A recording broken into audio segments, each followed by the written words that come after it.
Hello friends, PC study point में आपका स्वागत है। केमिस्ट्री में अपन सरफेस केमिस्ट्री की बात कर रहे थे। सरफेस केमिस्ट्री में अपना टॉपिक चल रहा था कोलाइड।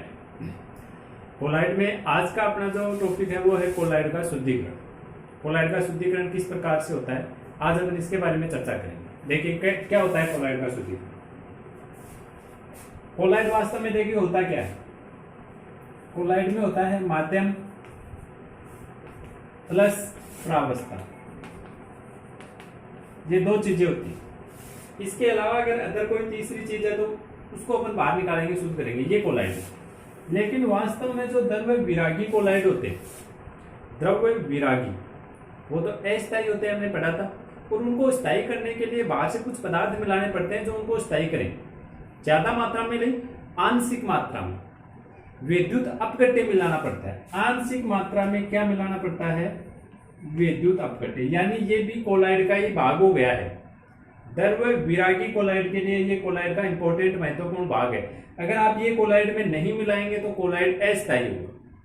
ठीक है, तो ध्यान रखिए, जब कोलाइड का शुद्धिकरण कर रहे हैं आप, तो शुद्धिकरण के दौरान कोलाइड में से आपको क्या करना है? प्रावस्था, माध्यम एवं आवश्यक विद्युत अपघट्य के अतिरिक्त अगर अन्य कोई अवांछनीय पदार्थ आ गए तो उनको अपने को क्या करना है? बाहर निकालना है, आउट करना है। इसको कहते हैं कोलाइड का शुद्धिकरण। अर्थात कोलाइड में से प्रावस्था, माध्यम एवं आवश्यक विद्युत अपघट्य के अतिरिक्त अन्य अवांछनीय पदार्थों को निष्कासित करना या बाहर निकालना कोलाइड का शुद्धिकरण कहलाता है। पहली बात। दूसरी बात, जब कोलाइड का अपन शुद्धिकरण करेंगे तो इसके अलावा मान लीजिए कुछ जैसे पदार्थ मिला हुआ है, ए पदार्थ मिला हुआ है, एक पदार्थ मिला हुआ है बी, ये दो अशुद्धियां मिली हुई, तो आप इस अकेले ए और बी को यहां से बाहर नहीं निकाल सकते। जब आप बाहर निकालेंगे तो ए भी बाहर निकलेगा, बी भी निकलेगा, उसके साथ साथ माध्यम भी निकलेगा और विद्युत अपघट्य भी निकलेगा। सारी चीजें बाहर निकल जाएंगी, केवल बचेगा कौन? प्रावस्था बचेगी। समझ गए? तो फिर कोलाइड शुद्ध का हुआ, कोलाइड तो नष्ट हो गया। कोलाइड को शुद्ध करने की विधियां हैं, उनमें सभी में आपको ये करना है, बस प्रावस्था को अलग करना है। उसके पश्चात इस प्रावस्था जो प्राप्त होगी वो शुद्ध अवस्था में होगी, तो इस प्रावस्था को पुनः शुद्ध माध्यम में घोल करके और आवश्यक मात्रा में विद्युत अपघट्य मिला देंगे तो अपने को शुद्ध कोलाइड प्राप्त होगा। आ गई बात समझ में? यानी कोलाइड को शुद्धिकरण की किसी भी विधि में आप ये सारी चीजें नहीं रख सकते। शुद्धिकरण का मतलब है आप केवल कोलाइड कणों को यानी प्रावस्था को अलग कर लीजिए, शुद्ध कर लीजिए, कोलाइड शुद्ध मान लिया। समझ गए? केवल अपने को प्रावस्था को शुद्ध करना है। कोलाइड को शुद्ध करने का मतलब है प्रावस्था को शुद्ध कर लीजिए। प्रावस्था शुद्ध है तो उसको शुद्ध माध्यम में मिला करके और विद्युत अपघट्य और थोड़ी सी मात्रा मिला दीजिए, वापस आपका कोलाइड शुद्ध कोलाइड बन करके तैयार हो जाएगा। चलिए देखते हैं कौन कौन सी विधियों के द्वारा कोलाइड को शुद्ध कर सकते हैं। अपन यहाँ पर 3 विधियों के बारे में चर्चा करेंगे। नंबर 1, सबसे पहली विधि है अपोहन।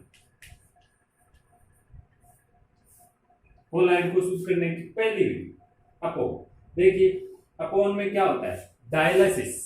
अपोहन का इसको अंग्रेजी में बोलते हैं डायलिसिस। जैसे अपने बॉडी में भी होता है ना डायलिसिस, ठीक उसी प्रकार से होगा।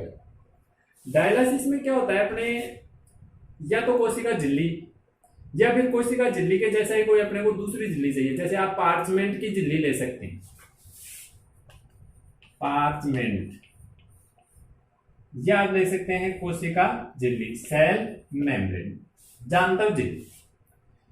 उसमें से आप अगर कोलाइड को प्रवाहित करेंगे तो कोलाइडी कणों के अतिरिक्त, कोलाइडी कण का मतलब प्रावस्था के अतिरिक्त अन्य जितने भी पदार्थ हैं वो सारे विस्तृत हो जाएंगे, लेकिन कोलाइडी कणों की साइज बड़ी होती है तो वो जानतर झिल्ली में से नहीं निकल सकते। तो इसको शुद्ध करने का सिद्धांत यही है।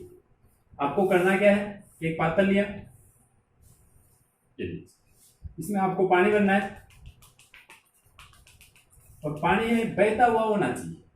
जैसे यहां पर मैंने एक पाइप लगा दी, ये लीजिए, इधर से पानी आ रहा है और यहां पर एक पाइप लगा दी, इधर से पानी वापस बाहर निकल रहा है, बहता हुआ जल हो गया। अब आप क्या करेंगे? जिस कोलाइड को शुद्ध करना है उसको पार्चमेंट की झिल्ली में आप भर लीजिए। पार्चमेंट की झिल्ली का मान लीजिए आपके पास एक बैग पड़ा हुआ है, ये अपने पास में पार्चमेंट की झिल्ली का बना हुआ एक बैग है, थैला है। इस थैले के अंदर आप क्या करेंगे? कोलोइड को भर लीजिए। बहते हुए जल में लटका दीजिए, कोलाइड शुद्ध हो जाएगा। बस एकदम सीधा सा तरीका है। जिस कोलाइड को शुद्ध करना है पार्चमेंट के थैले में भरकर बहते हुए जल में लटका देंगे, तो कोलाइडी कणों के अतिरिक्त यानी प्रावस्था के जो कण हैं, विलय के जो कण हैं, उनको छोड़ करके बाकी के जितने भी कण हैं वो सारे यहाँ से क्या हो जाएंगे, बाहर निकल जाएंगे और केवल प्रावस्था के कण यहाँ पर शेष बचेंगे। तो उनको फिर अपन घोल करके वापस शुद्ध विलयन, शुद्ध कोलाइड तैयार कर लेंगे। ये सीधी सी विधि है अपोह। पहली विधि कंप्लीट हो, एकदम से सीधी सी नॉर्मल सी विधि है। उसके बाद में दूसरी विधि है, सेम यही है, विद्युत अपोहन। दूसरी विधि का नाम है विद्युत अपोहन। ये जो डायलिसिस है, अपोहन विधि है, इसमें टाइम बहुत ज्यादा लगता है, इसलिए टाइम को कम करने के लिए इसको चेंज करेंगे अपन थोड़ा, जिसका नाम होगा विद्युत अपोहन। यानी अपोहन में आपको विद्युत धारा प्रवाहित करनी है, तो करोगे क्या, इसमें ये एक इलेक्ट्रोड यहाँ पर लगाया, एक यहाँ पर, दो इलेक्ट्रोड लगाओ और दोनों को बैटरी से जोड़ दीजिए, ये लीजिए, ये हो गया विद्युत अपोहन। तरीका तो वही है, बस इसमें आप विद्युत धारा और प्रवाहित करेंगे। विद्युत धारा प्रवाहित करने से जो डायलिसिस की प्रक्रिया है, अपोहन की प्रक्रिया है, वो तीव्रता से संपन्न हो जाती है, तीव्र गति से। तो बस आपको करना ये पात्र वही है, डायग्राम सेम वही है। अपोहन और विद्युत अपोहन आपको दोनों के लिए अलग अलग दो डायग्राम ध्यान में रखने की कोई जरूरत नहीं, बस एक डायग्राम ध्यान में रखिए। अपोहन में ही आप दोनों तरफ दो इलेक्ट्रोड लगा दीजिए और इलेक्ट्रोड लगा करके दोनों से एक वायर बैटरी की सहायता से जोड़ दीजिए, एक एनोड और एक कैथोड। ये हो गया विद्युत अपोहन। दोनों में डिफरेंट बस यही है, प्रोसीजर में दोनों में डिफरेंट है कि डायलिसिस यानी अपोहन की प्रक्रिया है वो स्लो होती है और विद्युत अपोहन की जो प्रक्रिया है ये ज्यादा फास्ट होती है। उसके बाद में अपन नेक्स्ट तीसरी विधि देखते हैं।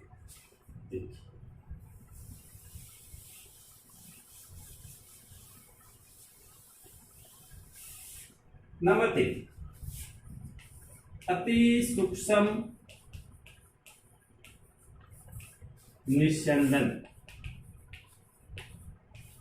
निस्यंदन यानी एक तरह से आप छानना बोल सकते हैं, अपोहन की तरह ही अति सूक्ष्म निस्यंदन। मतलब कोलाइड जैसे अभी अपोहन में अपन ने छान करके अलग किया, ठीक वैसे अपने को छान करके ही अलग करना। जो नॉर्मल निस्यंदक होता है,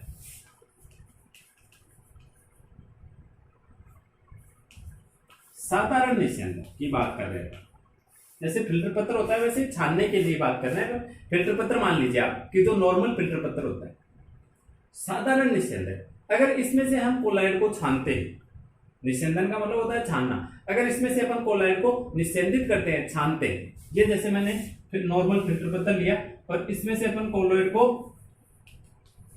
अगर छानते हैं, निस्यंदित करते हैं, तो यहां पर सारा का सारा कोलाइड, ये जो अपना नॉर्मल निस्यंदक है, इसमें से आर पार निकल जाता है, यानी सारा का सारा बाहर निकल गया, कुछ छना ही नहीं अपने पास में, ऊपर कुछ बचा ही नहीं है। यहाँ पर जैसे आप कोई पदार्थ को छान रहे हो और सारा का सारा निकल गया, तो उसमें शुद्ध क्या हुआ, कुछ नहीं हुआ, वो तो सारा निकल गया। ठीक वैसे ही कोलाइड को भी अगर साधारण निस्यंदक से छानोगे ना, तो सारा का सारा निकल जाएगा। क्यों निकल जाएगा? क्योंकि जो नॉर्मल निस्यंदक होता है उसमें छिद्र बहुत बड़े होते हैं, जैसे अपनी छलनी होती है ठीक उसी प्रकार से होती है। आप ये मानिए जिस पदार्थ को आप छलनी से छान रहे थे और छलनी के छिद्र बड़े थे, छिद्र बड़े होने के कारण सारा का सारा पदार्थ उसमें से छन जाएगा। नॉर्मल निस्यंदक इसमें जो छिद्र होते हैं बड़ी साइज के छिद्र होते हैं और उसमें से प्रावस्था, माध्यम, विद्युत अपघट्य जितने भी कण होते हैं वो सभी के सभी इसमें से छन जाएंगे, यानी आर पार निकल जाएंगे। तो अब अपन क्या करें, इस तरह से तो छान करके अलग कर नहीं सकते। अगर ये छिद्रों की साइज छोटी हो जाए तो अपन इसको कर सकते। छिद्रों की साइज छोटी करने के लिए आपको क्या करना है, ये जो आपका निस्यंदक है यानी फिल्टर पत्र है, इस फिल्टर पत्र को उस कोलाइड में भिगा लो, कोलाइड में उसको भिगो लीजिए। फिर उसके बाद में उसको फॉर्मेल्डिहाइड में भिगो लीजिए। पहले कोलाइड में भिगाया, उसके बाद में फॉर्मेल्डिहाइड में, ये लीजिए, और उसके बाद में उसको सुखा लीजिए तो उसके छिद्रों की साइज छोटी हो जाएगी। जैसे आपके पास में चलनी है तो उसको आप किसी दूसरे पदार्थ में भिगो लीजिए। जैसे सीमेंट का आप लिक्विड बना करके, सीमेंट को पानी में घोल करके उसका लिक्विड बना करके उसमें अगर अपन चालनी को डुबो करके भिगो लें और फिर सुखो लें, तो डेफिनेटली जो अपनी चलनी है उसके छिद्रों की साइज छोटी हो जाएगी, क्योंकि उसमें बीच में सीमेंट बच जाएगी। ठीक वही प्रोसीजर यहाँ होती है। जब नॉर्मल निस्यंदक को आप पहले कोलोइड और फिर फॉर्मेल्डिहाइड से भिगो करके सुखोते हो तो उसके जो बड़े छिद्र होते हैं उसमें कोलोइड और फॉर्मेल्डिहाइड के अणु फंस जाते हैं और फिर सुखोते हैं तो वो जम जाते हैं। फंस करके बीच में जमने के कारण उसके जो छिद्रों की साइज होती है वो क्या हो जाती है, छोटी हो जाती है। अब आपका जो निस्यंदक है फॉर्मेल्डिहाइड और कोलोइड से भिगोने के बाद में जो सुखा लिया उस निस्यंदक उसमें से आप कोलोइड को छानेंगे तो कोलोइडी कण है वो तो ऊपर शेष रह जाएंगे यहाँ पर प्रावस्था के कण तो, और बाकी के जो भी अशुद्धियां हैं माध्यम है और विद्युत अपघट है वो सारा का सारा नीचे निस्यंदित हो जाएगा, बाहर निकल जाएगा। तो इस प्रकार से अपन कोलोइड को शुद्ध कर सकते हैं। ये कोलोइड को शुद्ध करने की सीधी सीधी एकदम से सरल सरल 3 विधियां हैं। तो कोलोइड का शुद्धिकरण कंप्लीट हुआ। आज का वीडियो अपना कोलोइड का शुद्धिकरण कंप्लीट हो गया है। बाकी नेक्स्ट वीडियो में अपन कोलोइड के गुणों के बारे में चर्चा करेंगे। अगर अभी तक आपने हमारे चैनल को सब्सक्राइब नहीं किया है, और एक दूसरी बात आपको मैं ये भी कहना चाहता हूँ, जैसे बच्चे अपन अभी जो क्लासें हैं वो एक तरह से ऑनलाइन क्लास स्टार्ट कर दी है। डेली सुबह हमने टाइम तय कर रखा है कि 8 बजे अपनी क्लास चलेगी। तो आपको मैंने टाइम बता रखा है कि आप 8 बजे ऑनलाइन आकर के क्लास देखिए और आपकी जो भी क्यूरी आप तुरंत ही, मैं भी उस समय ऑनलाइन रहता हूँ आपके लिए टाइम निकाल करके। डेली 8 बजे मेरे चाहे कितना भी जरूरी कार्य हो लेकिन मैं आपके लिए टाइम निकाल करके उस समय ऑनलाइन रहता हूँ हमेशा। तो आपकी जो भी क्यूरी होगी, जो भी समस्या होगी, उसका समाधान आप तुरंत वहीं पर ले सकते हैं। उस समय ऑनलाइन आप सारे बच्चे ऑनलाइन आइए, मैं भी उस समय ऑनलाइन रहता हूं, तो आपकी जो भी क्यूरी है वो उसी समय तुरंत सोल्व हो जाएगी। जिस तरह से अपन स्कूल जाने के लिए तैयार होते हैं, ठीक उसी तरह से आप ये मान लीजिए कि अपने 8 बजे क्लास है, अपने 8 बजे स्कूल में पहुंचना है और 8 बजे आपको टाइम निकालना है। आप ये तय कीजिए ताकि आपका एक तो पढ़ने का रूटीन बनेगा और दूसरा जो भी आपकी समस्या उसका तुरंत समाधान भी होगा। तो मैं आपको ये कह रहा था कि अगर अभी तक आपने हमारे चैनल को सब्सक्राइब नहीं किया है तो प्लीज सब्सक्राइब जरूर कर दीजिए, और अगर आपको बढ़िया समझ में आ रहा है, हमारे वीडियोज अच्छे लग रहे हैं तो एक लाइक कर दीजिए, कमेंट कर दीजिए और शेयर जरूर कर दीजिए। आज के लिए बस इतना ही। बहुत बहुत धन्यवाद।